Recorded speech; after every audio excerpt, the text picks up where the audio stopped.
Here's something else you're going to discover in giving. Something that's very important. Give thanks. Giving thanks creates power. Give thanks for your house. Give thanks for your apartment, for your car, for your family, for your health, for your relationships, for what you have. When we focus on something, it expands. When you're giving thanks, when you're showing a spirit of gratitude for what I got, not that you're satisfied with it, but you're grateful for what you got. Whatever you focus on, that's what you're going to continue to multiply and expand in your life. But if you focus on what you don't have, if all you can do is point out the negative things in your life, whatever you focus on, you're going to expand that. Some people, all they can do is complain. That's all they can do. They can't find anything to say good about life and about anybody else. Every time they open their mouths, that's what their minds are consumed with, and that's all they're producing in their lives. And these are people that you don't want to be around. Develop a spirit of gratitude. I'm thankful for life. I'm thankful to be an American. I'm thankful to be on this part of the planet. I'm thankful to see another day. No, things aren't what I want them to be. No, I don't have all the things I want to have. But I'm thankful that I'm still here.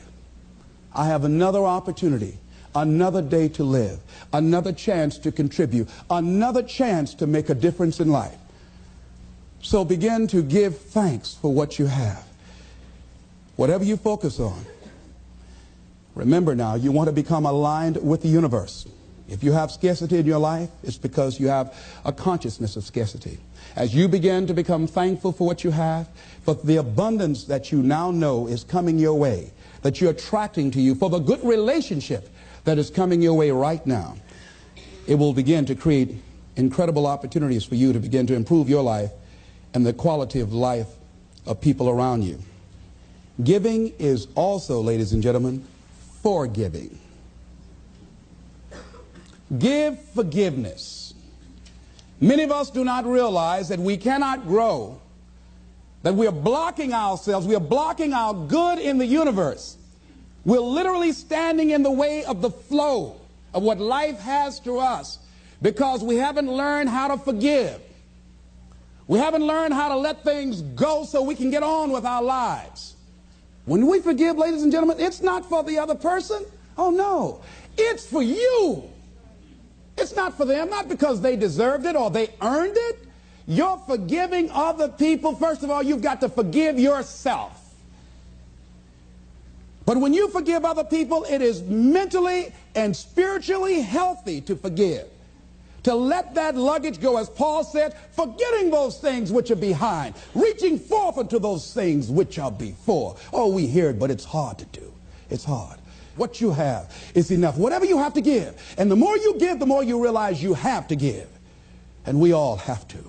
There are people who made the supreme sacrifice for us to enjoy freedoms that we take for granted. Oh, none of us can feel that we have nothing to give back.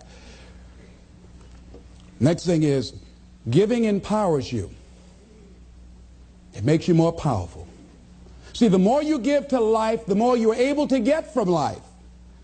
See, most of us go through life, ladies and gentlemen, feeling that we don't have enough to share, feeling that we will be depleted if we give of our resources because we don't see ourselves connected to the abundance of life. I feel very strongly that we can make an incredible difference in life. Phyllis Marx said, giving empowers you because taken to its ultimate, what you are really giving is love.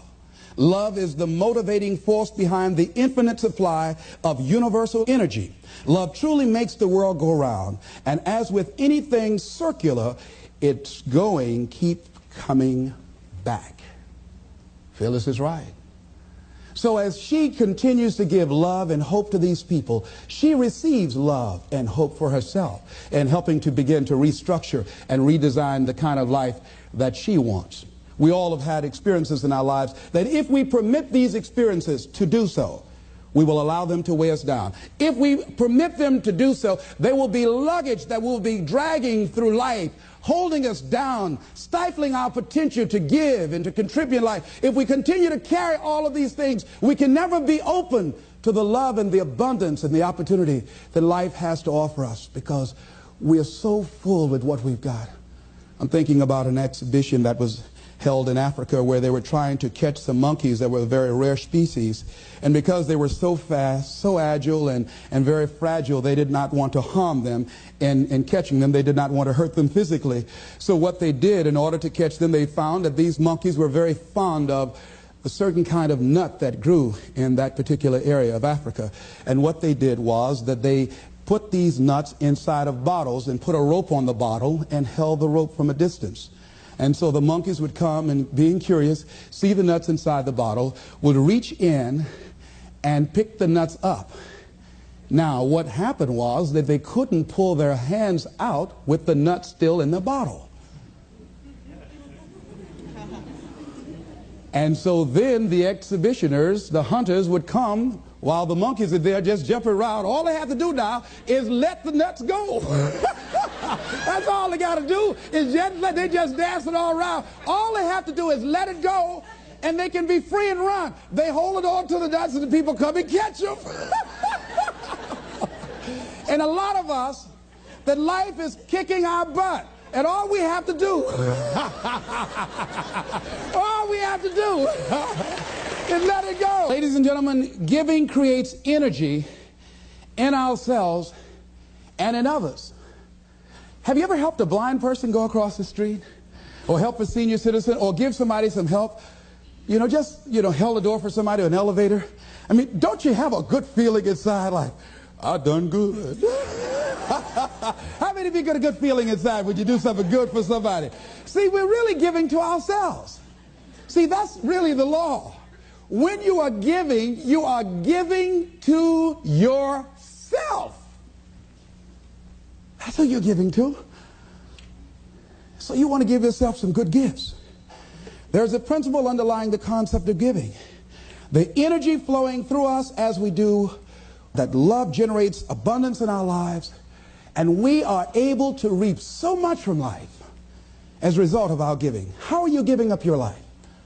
Do you know, to the degree that you are giving, to that degree determines how much you enjoy life, how meaningful your life is. There are things, ladies and gentlemen, I used to do I can't do now.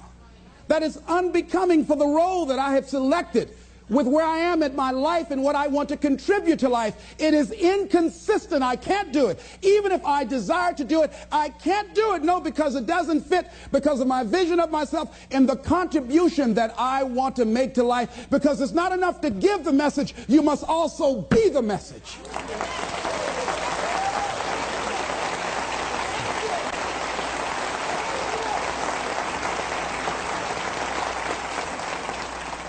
Next thing is that we must give out of a sense of oughtness. Immanuel Kant, in a book called Critique of Pure Reasoning, he says sometimes we must give out of a sense of oughtness, that there's certain things that happen that we just say something ought to be done about this. A policeman in Washington, D.C. was working one of his patrol areas, and he came up to a car in a park. And the car was running, and he saw a figure slumped over the steering wheel. He got there looking in with a flashlight, and he saw a 14-year-old boy with a bullet through the back of his head. And he said, oh no, he has a son himself. That could have been his son. And he says something ought to be done. We're losing too many young people. And so this man went home. He had like several $1,000s worth of exercise equipment in his basement. He rented a place. He started bringing the kids in to get them involved in taking care of their bodies and physical exercise and athletic activity.